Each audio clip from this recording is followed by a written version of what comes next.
Welcome to The Business Behind Your Business, the podcast where we delve into the financial strategies and insights that drive success for small and medium-sized business owners. I'm your host, Paul Sweeney, and in each episode we bring you expert guests who share practical advice, real-world experiences, and actionable tips to empower you on your business journey. Whether you're a seasoned entrepreneur or just starting out, get ready to uncover the secrets to success and gain valuable insights into the business behind your business.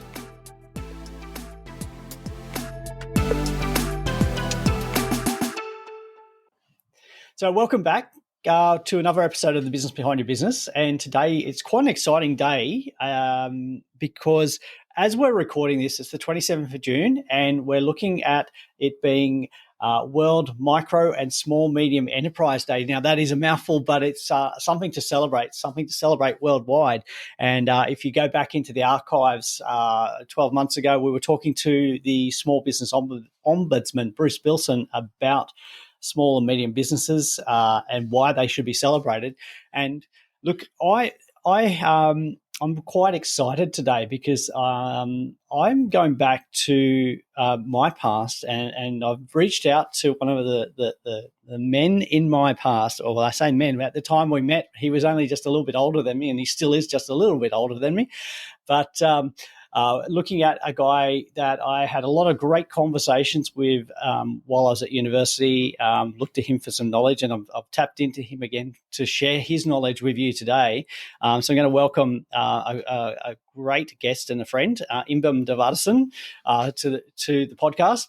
And look, where Imbam and I share, I guess, a passion for helping small, medium business owners. And that's something that I'm excited about, and I know Imbam is. And once you start to hear what he says and how he's working with them, you'll see that as well. But just to put a bit more perspective here is it will give you a bit more background on Imbam. So Imbam is an author. Love having authors on the show, on the podcast. Father of four, which is something else we share in common. Owner of Sydney the Labradoodle. Over 30 years experience in the financial services industry. And I guess we'll have a quick chat about that, your history there, Imbam, because that's quite interesting to see the journey that you've gone through. Now, some of you might identify with this. Imbam loves to travel, been to over 30 countries already, aiming to get to 50 by 2035. So it's a bit of a challenge there. We'll see how we might tap in and see how it goes. Lived in many different cities in Australia. So currently residing in Melbourne, which he says is his second favourite place. We need to find out what's the first. Second to Perth. Perth was second to Perth. Now, I wonder why Perth is the number one there. Lifestyle city. Lifestyle city, yes. I think it's also a city of origin. Is that correct? Correct. Yeah. Yeah, absolutely. Now, something I didn't know is that that you've actually conquered Mount Kilimanjaro. Yeah, look, 6 kilometres high, a little bit cold at the top, but certainly a great adventure. I'm certainly envious because that's an amazing achievement. Which, look, let's digress and find out what was the reason for doing that. Why? So, look, I'm 52 now. I'm glad I did it when I was about 35 because I don't think I could do it now. But look, my wife and I actually took some time off. We did a 15-week trip around the world, and we thought we need a little bit of adventure in there. So it's a 3.5-day trek up and 1.5 days down. Quite challenging at the very top and sort of 0 degrees. But yeah, look, it was good fun. Yeah, absolutely. Oh, fantastic. It sounds like a great experience. So, Imbam, you mentioned 52. I'm 52. And look, we're going to be talking about this whole idea of transferring wealth. So we've labelled this the Great Wealth Transfer. But there was a statistic, and I couldn't put my finger on where exactly I got this from, but I think in terms of small business ownership in Australia, over 50% are owned by business owners who are over 50. And on the other end of the spectrum, though, we've only got 8% being owned by business owners who are under the age of 30. So we've got a large skew towards older business owners. And when we think that there's 2.6 million small, medium businesses registered in Australia, we've got such a large skew there. Now, one of the questions I'm often asked, and so as an accountant, I'm often asked, how do I sell or exit from my business, or how do I transfer the business ownership to the next generation? And that's something that I know that you've published some articles on, you've been quite passionate about. So,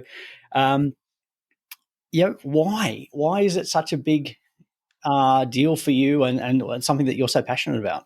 Yeah, look, it's an interesting topic, and that whole succession planning is a really, interesting topic. And I think touch on the age of business.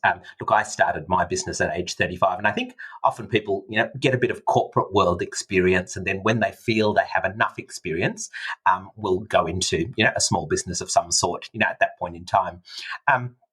So look, my business, we've got 4 people in the business. I have myself as the senior advisor and one junior advisor, and certainly my plan is in the next couple of years to put on another junior advisor. So I think one transition path is where you put on professionals, who are more junior, who can grow within the business, and then share those client relationships, be trusted by the existing clients, and gradually take on, a shareholding in the business and that sort of thing. So that's the plan for me, going that path. I'm sure you can share some accounting stories. Within financial planning, there tends to be probably that as one path. One of the other main parts in financial planning is because often financial planning businesses are aggregating. What we're finding is often a merger or a takeover from an institutional shareholder is another path. But one of the key things is that the business needs to move from just being reliant on one person to having good business processes, a good range of people, to be able to move to be more corporatized, to make the succession planning, I think, easier. I think that's a key item. Mm-hmm. So we've got a lot of. So you've talked about a very traditional model of ownership coming in, but what I'm seeing, and so one of the experiences we've seen is that often the next generation don't want to participate in the family business, and often the next generation coming through also don't want to buy into an existing business. So we've got some, I guess, a bit of a dilemma there that we need to address. Yeah. I think that's right. So let's look at the 2 models. The one is you grow people in-house. Let's look at that for a minute. So certainly my intention in my own business is that the junior advisors in the business, if this works for them, is that we get to a point where they're already on bonus schemes, and then they would have the option for their bonus scheme to actually buy shares in the business. So recognizing, they're younger and might not have the capital to be able to get into the business, that is my thinking in terms of the way that they access a little bit of the business over time. What I am seeing in networking with other financial planning businesses is that the merger with maybe other small businesses creates a range of shareholders. I'm seeing that larger businesses are starting to not only give the financial advisors shareholding, but potentially paraplanners, potentially people at the customer service sort of end of things, just to retain staff over the long term. So I think people are being a little bit more open-minded in terms of the breadth of ownership within the business. And so with that ownership, so there's a couple of different ways there. So a couple of things you mentioned, talking about bonuses and shares, allocating shares as part of the bonus, which sort of alleviates that need to come up with large capital sums, which is becoming a burden for for everybody. So that's one way, and the second way is sharing that ownership across a bigger number of investors. Now, so 2 options there were sort of minimizing that capital expenditure and also diversifying risk, which makes it a lot easier. Because in the past, I know very early on, when I was in my early 30s, asked the question of the partner in the accounting firm I was working for, so what's going to be involved to become an owner of the business?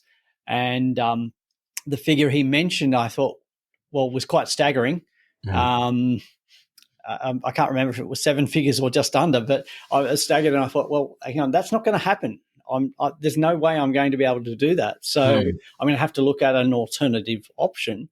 And certainly if there was an option there of, gradual acquisition or part acquisition through shareholding, that may have been a lot more attractive to me at that time. But certainly the option presented was a massive lump sum versus walk away. And I couldn't do the lump sum, so I had to walk away. Yeah.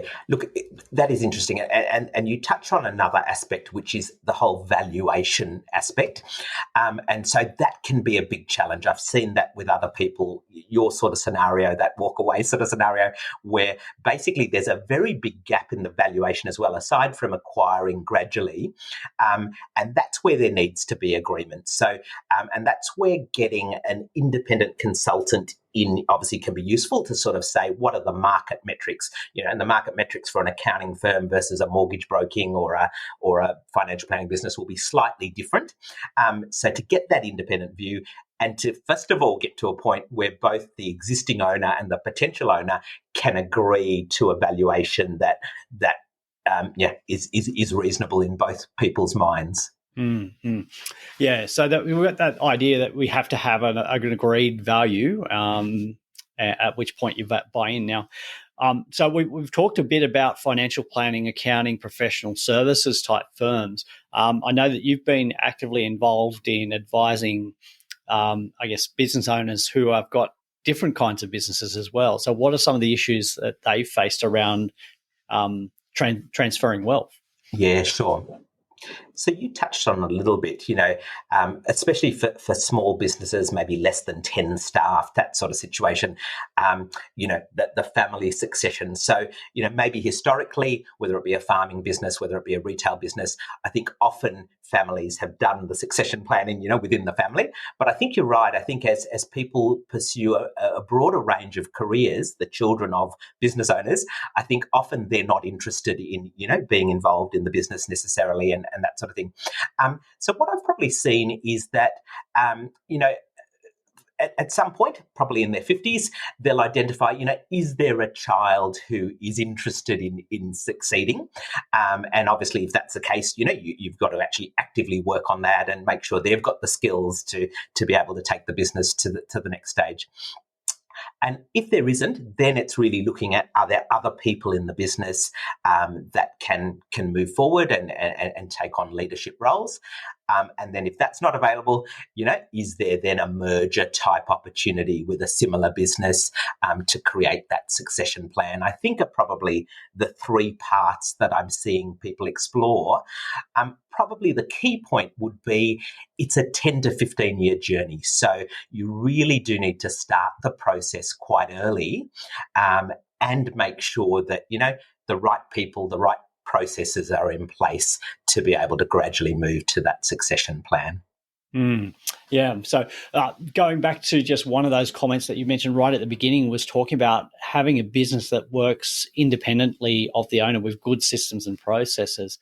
And that takes time to take a traditional business model, particularly a traditional business model that those of us on the other side of 50 would be used to working with and grown up with, to a business where it is independent of the owner.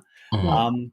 And that does take time. You've mentioned 10 to 15 years. Our conversation with people is that you've got to start your exit planning at least 3 years before you do. And I know that I've just gone through the process of advising a purchaser of a business, and I've looked at it and went, well, really, there's a lot of opportunity here because the exiting business owner hasn't put in place a lot of the systems and processes. So there's the exiting business owner, or the seller in this case, has left a lot of value on the table for the purchaser by not having the systems, the independence or independent employees creating value processes. So there's a lot of planning that needs to happen, not just planning, but also that implementing those plans over time. And it takes time. Look, absolutely. And look, one aspect that we've been looking at in our own business has been the benefits of networking. So I know on your podcast you have a broad range of people, across various industries, which is very helpful. So two things that we've done. One is business networking for new business. So, working with accountants, mortgage brokers, property people, across the different industries for that constant, flow of business. That's one aspect. within financial planning, I joined the Macquarie Virtual Advisor Network. And so the idea of that is that you are with other practices that maybe operate slightly differently, but are going through the same challenges about how do we get operational efficiency, how do we manage and develop staff, all of those sorts of things. And basically the idea of that network, it's 5 Melbourne-based financial planning groups, basically sharing ideas. And we all have our strengths and weaknesses. So where we've got a strength, we can share with the other group to say what we're doing well. Where we don't have a strength in that area, we can listen to the other practices to sort of see what they're doing well. And so I was part of that program for 12 months and found that a really useful exercise to sort of see the areas that we needed to focus on to be better in terms of, process and systems and so forth. And I think really the key thing is having people and systems. So within financial planning, there's a wide range of systems available. Having a good CRM where all of the information related to a client is there. It's not sitting in somebody's head, that it is really there in the system, that everybody knows their role, whether it be the client service person, the paraplanner, the financial advisor. And so the role clarity is there so that nothing is missed in the process. Yep. Mm-hmm.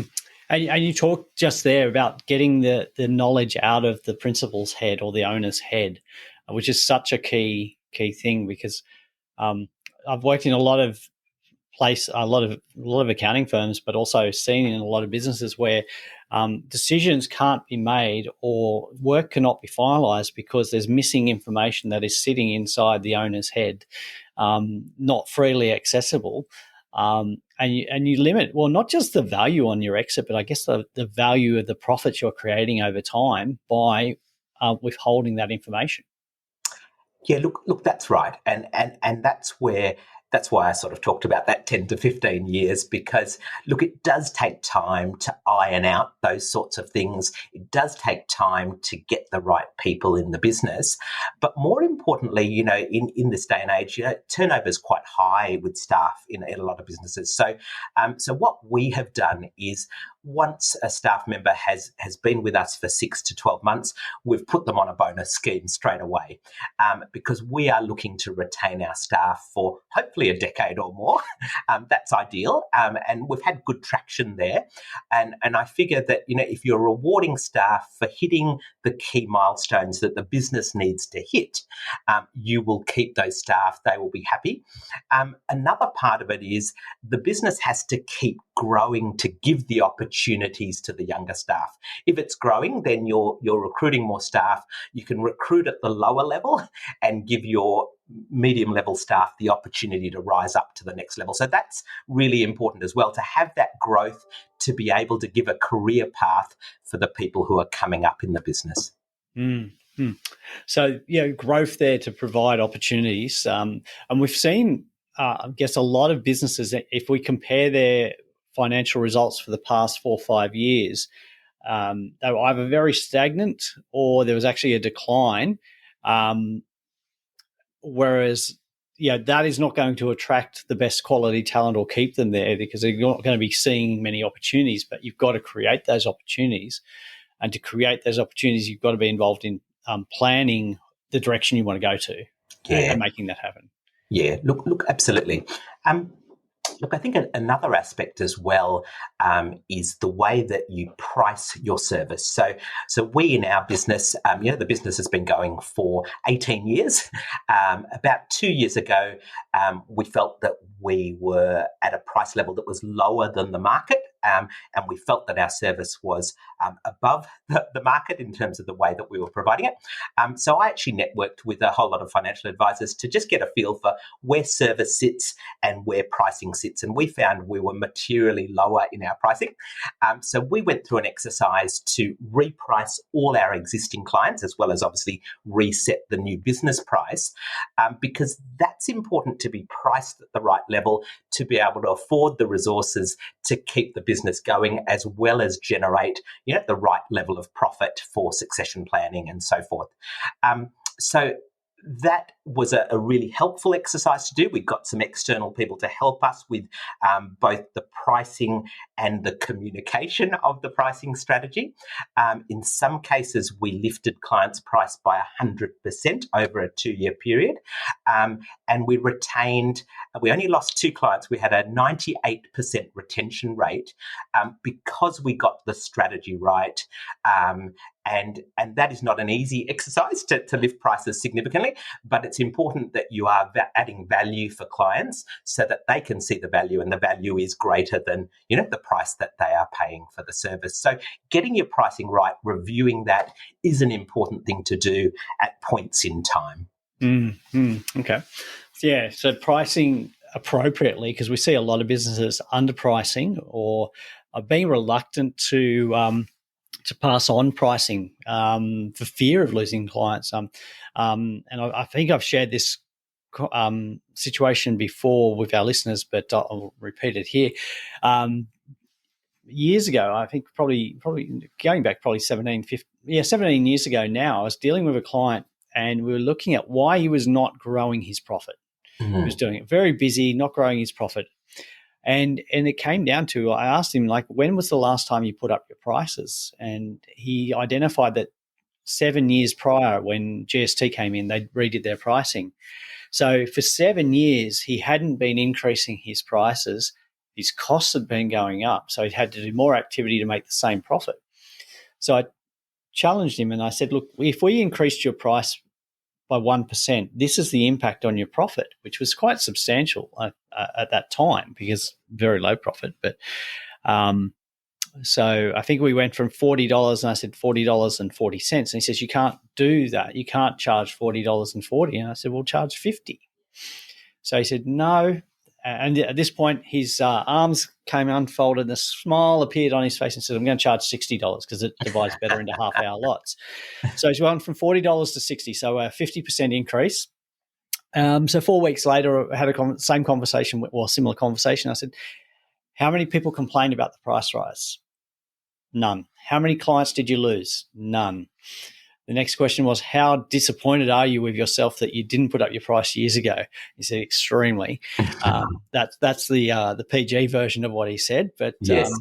But there's a lot of opportunities in there. And we're not just talking about price, but he also identified with him opportunities that he would do a lot of effort, expend a lot of effort getting that customer for the first time, making that initial sale, but then never contacting them about servicing and maintenance, which was also an opportunity. So as soon as he went back to that database and contacted, the number of clients that were purchasing the servicing and maintenance services from him increased. Yes. But that was very easy work to win. So there are some opportunities within every business, I think. Yeah, look, absolutely. I'll just touch on a growing the customer side of things. So financial planning is quite unique in that you look after a client, and I suppose potentially you can get referrals, obviously not only from their friends, but other family members. So we focus in financial planning on that 45 to 60 age group, that pre-retirement group. They might have 5 to 15 years to retirement, and our focus is getting them retirement ready, making sure they have enough funds to retire the way that they would like to, or transition to retirement in the way that they would like to. So one of the things we did with our service offering is we, within the practice, have a specialty in aged care advice. So if any of those clients' parents need some assistance, we can provide that add-on service. I'm a mortgage broker as well. So if anybody needs that mortgage broking or loan service, we can do that. So often, our first discussion with one of the children of our existing clients is, they want to purchase their first home. And so building up some savings to buy that first home. So we've certainly got the services that can help people at that level. So although our focus is 45 to 60, we can help people who are 18 to 90. And so that is quite helpful in terms of clients when they're looking to refer a friend or family member, they know that we can help in all of those situations. And so there's that automatic opportunity to service a broader range of clients just by servicing your existing clients well. Yeah, so by focusing on a core strategy, there are some additional, revenue streams that tie into that neatly. But I think what I'm hearing from you is that you're not going and actively chasing those markets. You're focusing on a customer, and then you've got the fries that go with that, the add-ons that are available to that original customer that you're targeting. Yeah, correct. So look, that's the approach, and I suppose in business, generally having a niche, what works quite well, and then you've just got to decide, do you want to play in those add-on services? And for us, we felt that made sense, and it means that we can look after a broader range of people within a family. Broader family unit, which actually we find tends to help with retention as well, because of that broader connection that you have with the extended family. Mm. And so I just want to touch on that because you're talking about the extended family there. By bringing in the younger members of the family, does that help with the conversations you have around transferring wealth, transferring business assets? Yeah, look, absolutely. So maybe I'll focus a little bit more on the personal wealth for a minute, and then we can touch on the business wealth as well. So I might share a couple of examples which sort of just will clarify it. So we had a situation where we had a long-term client. She was in her 70s. She had been a widow for a long period of time. And then suddenly in her 70s, she was actually quite healthy. She passed away. So we had worked with her lawyer in the past, been involved in the estate planning sort of side of things. And so what we did was her two children, who were the executors of the will, we quoted to assist them over that period of administering the will and the assets. And so we worked very closely with them. Over that time, the two children really saw how well we'd managed their mum's assets, and how the process of transferring things to them was fairly straightforward and managed very well. We were able to help and knew a lot of the history of what had happened, even things like cost bases on shares and things like that. And so what happened is through that estate process, which took about 12 months to get everything through to the kids, both of those kids became clients. And so we were able to continue to manage the wealth of that family. Now, what had also happened was our original client had set up a $50,000 investment account for each of the 5 grandchildren. So we manage that as well. And so we're already educating these children who are, 10 to 18 on what to think about when they start their first job and all of those sorts of things. So we're very big on educating the next generation so that they will come and see us as well, and hopefully we can help them. But as a business, we will be managing this original client's money for probably 2 or 3 generations at least. Yeah, so that's great. So just coming back to some of the key points you've got there is you've got to have the conversations, and you're talking about a long-term plan because obviously you've been looking after that client for a long time. Correct. Before you were able to have the conversations. And I'm guessing that when you first started working with that client, the positioning would not have maybe enabled the ease of transfer of wealth to the next generation. That there would have been a plan needed to be executed. Yeah. So look, I think it's really being. It's like business processes. It's around just making sure you've got all the touch points there to enable the process. So let me just step back. So when we get a client on board, the nature of financial planning is we do a very detailed fact-find conversation. When we're doing that fact-find conversation, we make sure we know all the details of the children. We make sure we actually know the high-level details of the parents as well, so that we know the situation that they are in. Being a small business, I actually like doing some of my meetings at clients' homes. Now, not everybody does that. They prefer, an office or virtual. But one of the reasons I do the home visits is it's a more relaxed environment. You get a deeper conversation, but you also get to meet other family members. Now, in an office situation, you only meet with the clients typically. So I like that incidental meeting other family members because you're already starting to build a little bit of rapport with them.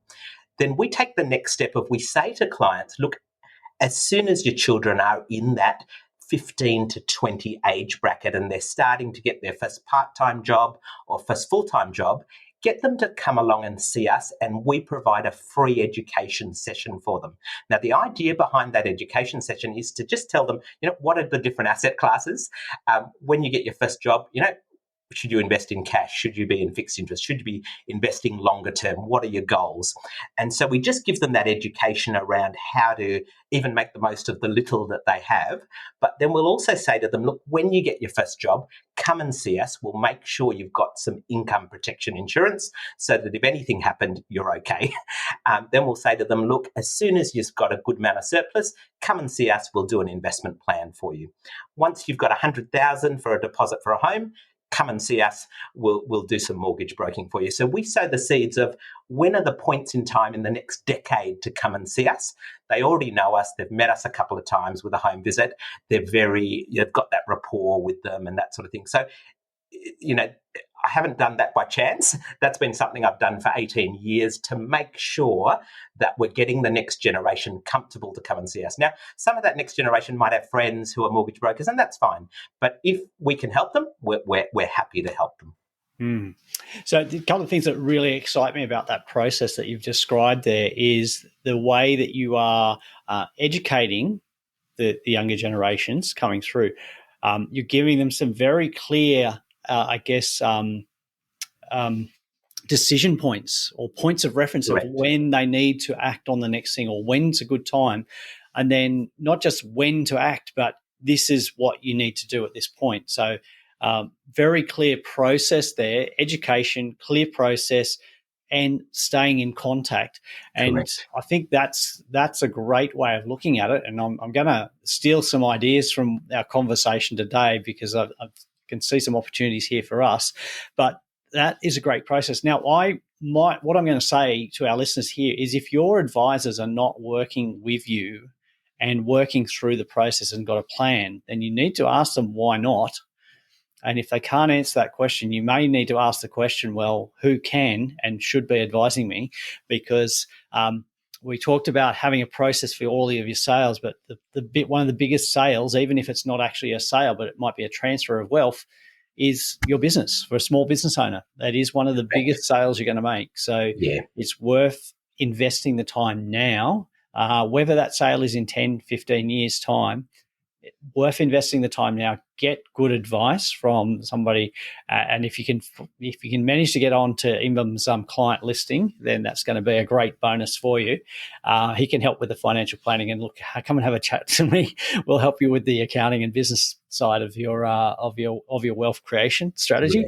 But certainly, there's some great tips in there, and look. I hope you've enjoyed this conversation because I've certainly loved not just catching up with Imbam from a friend from many years, but listening to the way that he's engaging with not just the current business owners, but the next generation, and having a definite pathway of how to transfer that wealth in a comprehensive and complete way that's going to, really benefit all parties. Thanks for having us on, Paul. Always nice to share ideas, and I really appreciate the chance to share with you today. Yeah, thank you. I've really appreciated it. It's been great catching up with you. Look, I think there's going to be some questions coming out of this, so it'd be lovely to get you back on to answer those, because I can already see some questions that our listeners are going to be asking us. So if you're willing, we'd love to have you back to talk about those questions at a future time. That sounds great. Would love to. Okay, fantastic. That's a wrap for this episode of The Business Behind Your Business. We hope you found today's discussion insightful and valuable for your business journey. Before we go, don't forget to subscribe to our podcast on your favourite platform. Share it with fellow business owners who could benefit, and send in your burning questions because we love hearing from you. Missed any of our previous episodes or looking for additional resources to help grow your business? Head over to our website at thebusinessbehindyourbusiness.com. There you'll find our full archive of past episodes, along with show notes, transcripts, and links to valuable resources mentioned in each episode. Your journey to business success continues at thebusinessbehindyourbusiness.com. Until next time, stay inspired, stay informed, and keep building the business of your dreams.